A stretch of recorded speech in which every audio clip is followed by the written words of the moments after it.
Good afternoon, welcome to part 4 of a 10-part video series filmed in the Worcestershire Shires on this lovely, very grey, thick grey everywhere, about 1,000 feet up, thick grey Monday. Anyway, this is from the Standard. This is a comment feature.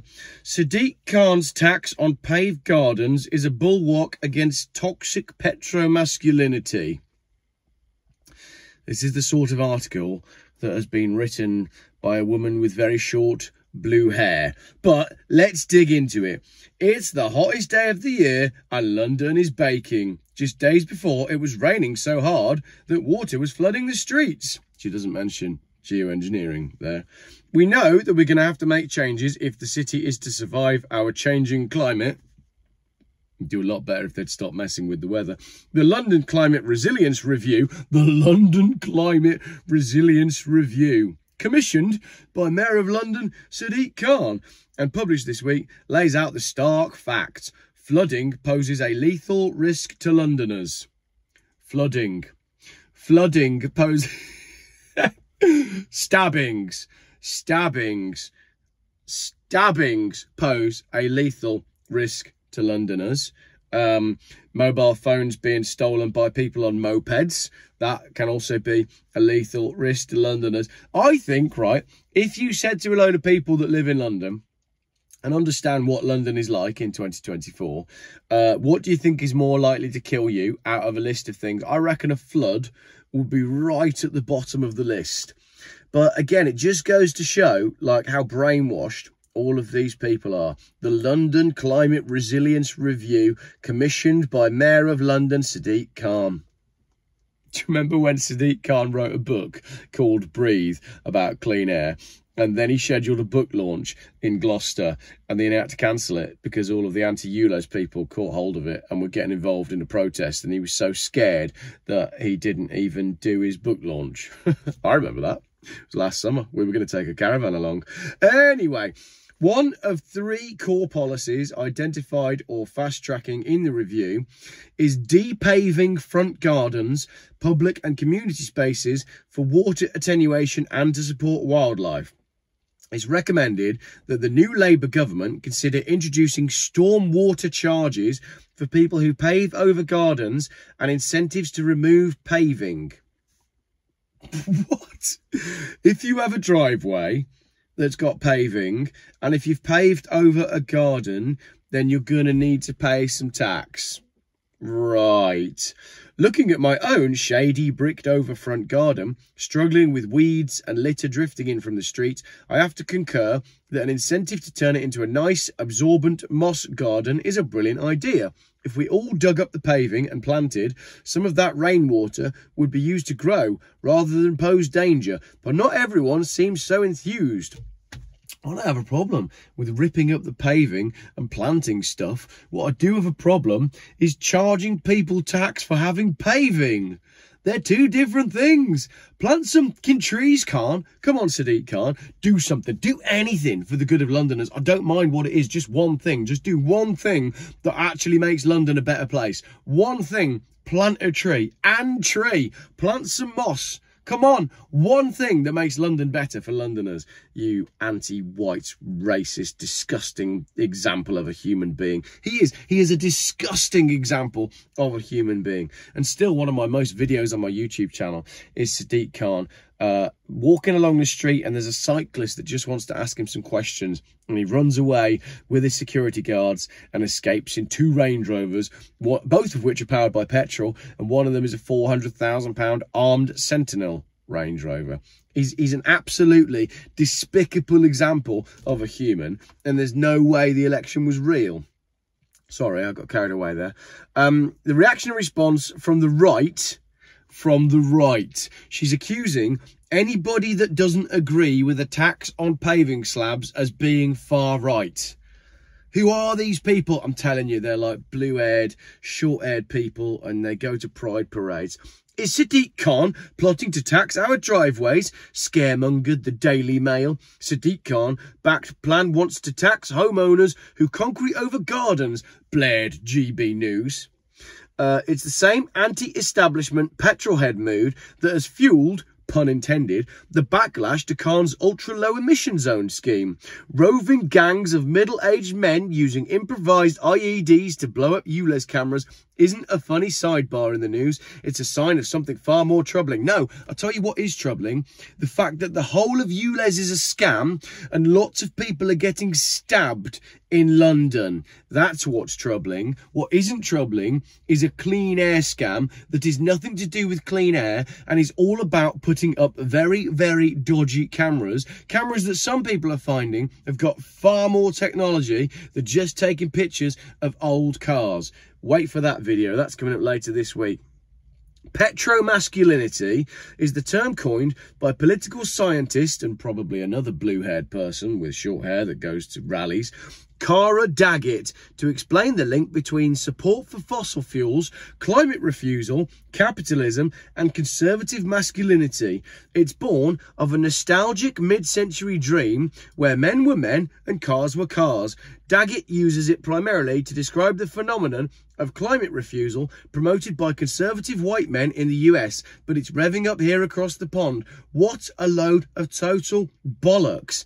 It's got nothing to do with a nostalgic mid-century dream where men were men. It's got absolutely everything to do with me wanting to be left the alone to enjoy my old cars and enjoy my road trips and not be confined to 15-minute cities that are patrolled by dodgy cameras which were put in by dodgy politicians who are financed by the World Economic Forum who want to restrict our movement. Jeez, this article is crazy. Anxiety around gender coupled with unease about the environment has been with us for centuries. No. Anxiety about gender has not been with us for centuries. In the past, you had a few confused people, but now, because we're promoting it, everybody's unsure about their gender and everybody wants to chop the willies off. Well, I don't want to chop my willy off and I don't want to get rid of my Volvo and I don't want to pay tax for having paving slabs on my driveway. I don't have a driveway, but if I did, I wouldn't want to pay extra tax for it. Something futurist Douglas Rushkoff excavates in his book, Survival of the Richest. Techno-optimist billionaires don't mind burning down the world so long as they can escape to their bunkers or rockets to Mars, and their empirical scientific tradition is founded on a worldview hinging on nature as dark and scary and female, a boundless and all-encompassing space of mystery to be subjugated along with women and indigenous... Why do we keep allowing these people to write for newspapers? This woman is quite clearly mental. She's gone to the wrong university, she's done the wrong university degree, and she's miserable. Honestly, just someone cook her up a barbecue. She's definitely vegan, isn't she? She's probably vegan, probably got blue hair. What she needs is a barbecue, a beer, and a good chat with some nice people. That's all she needs. Of course, women and minorities gaining rights doesn't take anything away from white men. Just like taking steps to counter climate change benefits everyone in the long run. But when people feel threatened, their knee-jerk response is to protect their perceived freedoms, often with violent results. Really? How is it that we go from ULEZ to gender ideology? This is what's going on in universities. This is what they're teaching the kids these days. Will people riot in the streets if paved driveways get taxed? Perhaps not, but they should do. But the fervent backlash against a policy supported by our Muslim mayor, why are you now calling him a Muslim mayor? Because you're trying to imply that the people that don't like his policies are anti-Muslim. But that's not correct. Because Sadiq Khan, it doesn't matter whether he's a Muslim or not, his policies are anti-human. So it's got nothing to do, in fact, let's look at it that way. It's got nothing to do with whether you've got blue hair and you're not sure about your gender, or you're wearing a cowboy hat and you quite like barbecues. Sadiq Khan hates you either way, and all of the policies that he's implementing are against you and your life. His policies are anti-human. Everything about the World Economic Forum and what they do are anti-human. So you can break it down and you can call people that don't like his policies right-wing, and you can call us racist, and you can call us gender confused, right? But at the end of the day, you're going to be with us when he takes everybody down, because the World Economic Forum's policies are about getting rid of people. The fact that this policy is supported by the Muslim mayor is a sign of what Daggett frames as a movement embracing a toxic combination of climate denial, racism and misogyny. Excellent. Excellent. So let's throw a bit of climate denial in with misogyny, and that way we'll make all the ULEZ protesters look like they're just not progressive enough. Brilliant. Yeah, I love it. We absolutely love it. When the potential future Vice President of America is joking about the UK being an Islamist country, we must be alert to the connections being made between civil rights and cars by violent fantasists. What the actual has it got to do with the fact that what's his name said that...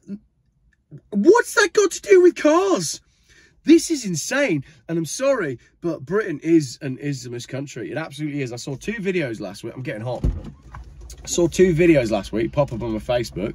There was a London bus that crashed into a bridge, and then there was 2 kids that were run over by a car in Birmingham, right? And I watched the videos, and both of them looked like they'd been filmed in an Islamist country.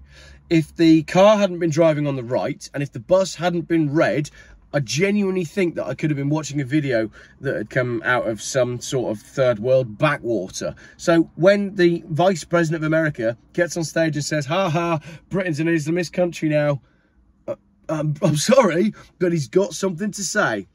It's in the vein of the deranged authoritarian drive that has seen Just Stop Oil's activists handed some of the harshest prison sentences available. You get less time for committing a heinous sex crime. Well, there's enough of those going on in London, aren't there? There's certainly a lot of heinous sex crimes and heinous violent crimes going on in London. But no, paving over your driveway. Oh, sorry, being against paving over your driveway and flooding is more of a big deal than that. The same judge let off a police officer who used his position to prey on a drunk woman with a slap on the wrist. But blocking a motorway is close to sedition these days. Free movement of cars trumps protecting vulnerable women. You're talking absolute crap, because what you're not mentioning is the amount of times that the Just Stop Oil protests have been protected by the police, where all of the, I don't know, anti-lockdown protests were immediately quashed by armed militia, basically. So this woman is talking absolute rubbish. Maybe some people will feel threatened by an edict to replant their paved gardens turned driveways or pay the price. Maybe all that spooky, permeable, feminine absorbent moss wigs you out in comparison to nice, safe, solid, masculine concrete. Who are these people? It's just concrete and nature. There's nothing masculine or feminine about it all. But if you're going to start talking this way, you're going to fall for what they want you to fall for. You absolute imbecile. You can't profit in a drowned world. Someone will profit in a drowned world, and it'll be the same people that are trying to foist all this on you. And you won't be able to park your car in a flooded city. Yeah, but no one's going to want to park their car in a city where you're going to get raped or stabbed if you unlock your doors. Why don't we talk about that? There are already initiatives in London planting these seeds of hope. The City of London has been proactively making changes for climate resilience, planting rain gardens in neglected pockets of paving. If our skyscrapered over financial centre could do it without upsetting the finance bros, surely we can all make our homes that little bit more permeable. Wow, I did not expect to get so worked up about that. But you can't talk about the City of London, capital letters, without talking about extremely dodgy goings-on in the finance world and offshore funds. Wow.